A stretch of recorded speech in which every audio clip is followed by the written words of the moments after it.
Hello and assalamu alaikum everyone. Welcome to my channel. Hope you are doing great, fit and healthy. So आज की video में मैं आपको बताऊंगी 6 ऐसे ख़तरनाक वायरसेस के बारे में जिसका शुमार दुनिया की टॉप डेड लिस्ट में किया जाता है। So the first virus is Marburg virus. ये वायरस इंसानों के अंदर हेमरेजिक फीवर कॉज करता है। मतलब ये वायरस जब इंसान पर अटैक करता है तो उनकी ब्लड वेसल्स को किसी न किसी तरीके से ब्लॉक कर देता है। ये वायरस फ्रूट बैट्स की वजह से फैलता है।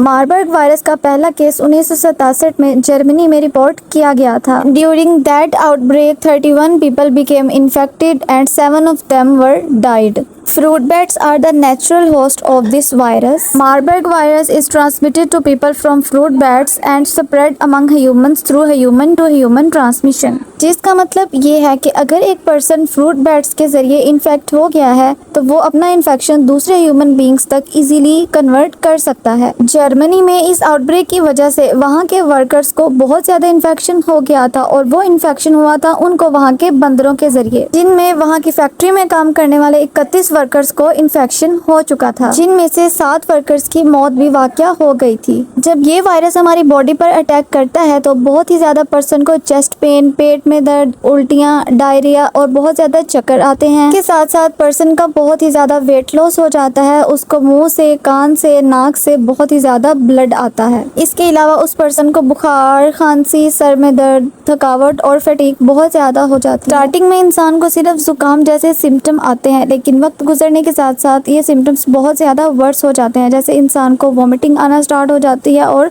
उसके जिस्म के मुख्तलिफ हिस्सों से ब्लीडिंग होना स्टार्ट हो जाती है। And progressively it can also effect our part of brain. ये आउटब्रेक ज़्यादातर बैट्स और मंकीज की वजह से फैलता है because they are the host of this virus. अगर ये वायरस किसी एक पर्सन को हो जाता है तो वो अपने इर्द गिर्द के 100 लोगों को भी आसानी से इन्फेक्ट कर सकता है। According to the research 1998 to 2000 तक कोंगो में 154 लोग इस वायरस से इन्फेक्ट हुए, जिनमें से 128 की डेथ हो चुकी है। फ्रॉम 2004 to 2005 इन एंगोला, जिनमें से 252 लोग इन्फेक्टेड हुए थे इस वायरस से और उनमें से 227 लोग इस इन्फेक्शन की वजह से मारे गए। इन 2012 there were 15 people infected and 4 people died. Most recent outbreak इस वायरस का हुआ था 2023 में, जिसमें से इस वायरस ने 16 लोगों को इन्फेक्ट किया था और 12 लोगों की डेथ को कंफर्म भी कर दिया गया था। So the next most dangerous virus is Lasa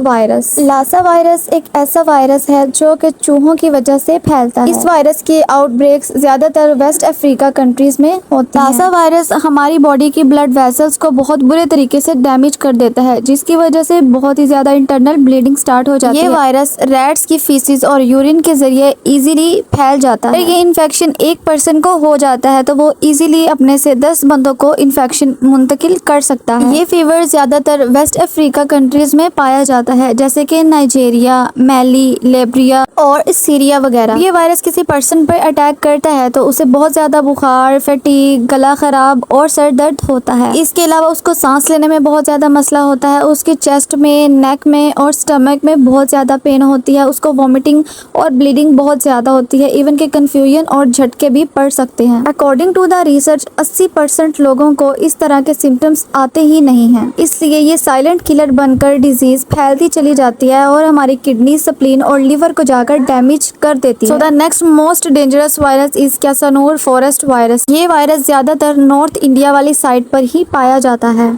ये इन्फेक्शन एक खास किस्म के कीड़े के काटने की वजह से फैलता है, जिसको हम टिक बाइट्स भी कहते हैं। जब ये वायरस इंसान की बॉडी पर अटैक करता है तो उसे बहुत ज्यादा फीवर, सर दर्द, स्वेयर मसल पेन, वॉमिटिंग और ब्लीडिंग भी हो सकती है। पर्सन में also experience a low blood pressure, red blood cell भी कम हो सकते हैं, वाइट ब्लड सेल और प्लेटलेट्स भी कम हो जाते हैं। पर्सन जिसको ये इन्फेक्शन हो जाता है वो आसानी से 14 से 15 दिनों में रिकवर हो जाता है, लेकिन 10 to 20% ऐसे लोग हैं जिनको सिम्टम्स नेक्स्ट टाइम दोबारा आते हैं और वो बहुत ज़्यादा वर्स हो जाते हैं, जैसे कि उनको मेंटल डिस्टर्बेंस का सामना करना पड़ता है, उनके हाथ और पाँव कांपना शुरू हो जाते हैं और उनको सही से दिखाई भी देना बंद हो जाता है। इसके अलावा उनको इतनी ज़्यादा वीकनेस हो जाती है कि वो अपने रोज़मर्रा के काम भी सही से नहीं कर पाते और फाइनली बेड रिडन हो जाते हैं। अकॉर्डिंग टू द रिसर्च इस वायरस के साथ 400 से 500 केसेस हर साल रिपोर्ट किए जाते हैं। So the most dangerous next virus is avian influenza, जिसको बर्ड फ्लू के नाम से भी जाना जाता है। ये वायरस बर्ड्स के दरमियान फैलता है, लेकिन बाद में ये ह्यूमन के अंदर भी ट्रांसमिट हो जाता है। ये वायरस उन लोगों में ज्यादा कॉमन है जो पोल्ट्री फार्म और लाइव स्टॉक्स वगैरह में काम करते हैं। ये वायरस परिंदों और जानवरों के जरिए ह्यूमंस में ट्रांसमिट हो जाता है। It can be deadly fatal, then easily human to human भी स्प्रेड कर सकता है। जब ये वायरस पर्सन्स पर अटैक करता है तो उसे बहुत ज्यादा बुखार, खांसी,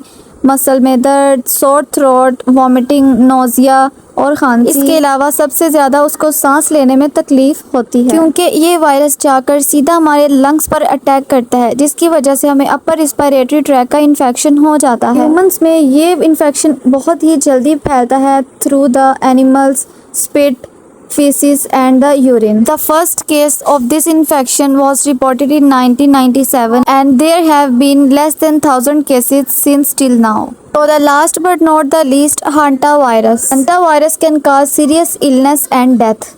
ये हेमरेजिक फीवर कॉज करने के साथ साथ रीनल सिंड्रोम का भी बायस बनता है, जिसका मतलब ये किडनीज पर बहुत ज्यादा असर करता है। ये वायरस रोडेंट्स या फिर रैट्स के जरिए फैलता है, लेकिन ये पर्सन टू पर्सन इन्फेक्ट नहीं करता। ये इन्फेक्शन चूहों के यूरिन ड्रॉपिंग और स्लाइवा की वजह से फैलता है। This virus can also spread through their bytes. जैसे ये वायरस एक पर्सन पर अटैक करता है तो उसे सबसे पहले फीवर और थकावट का सामना करना पड़ता है। फिर आहिस्ता आहिस्ता से जब सिम्टम्स वर्स होते हैं तो उसे बहुत ज्यादा चक्कर और सर में दर्द स्टार्ट रहता है। इसके अलावा उसको बहुत ज्यादा पेट में दर्द रहेगी, नोजिया होगा, वॉमिटिंग आएगी और इवन द डायरिया भी हो सकता है। अगर ये इन्फेक्शन 1 से 2 हफ्तों में ट्रीट ना किया जाए तो ये जाके हमारे रीनल सिस्टम पर अटैक कर देता है, जिससे इंसान की वीएन बहुत ज़्यादा ब्लर हो जाती है और उसे इंटेंस किस्म का हेडेक होता है और बहुत ज़्यादा उसको एब्डोमिनल पेन स्टार्ट हो जाती है। इसके अलावा जब उसके सिम्टम्स वर्स हो जाते हैं उसको लो ब्लड प्रेशर और एक्यूट शॉक और इंटरनल ब्लीडिंग भी हो सकती है। Ultimately it cause a acute kidney failure. There is no treatment for this kind of infection, but इनके सिम्टम्स को सिर्फ मैनेज किया जा सकता है। So these are the most dangerous viruses in the world, which can also including in the dead list of the world. So this is the video. Hope it will be informative for you. Thanks for watching. Allah Hafiz and bye bye.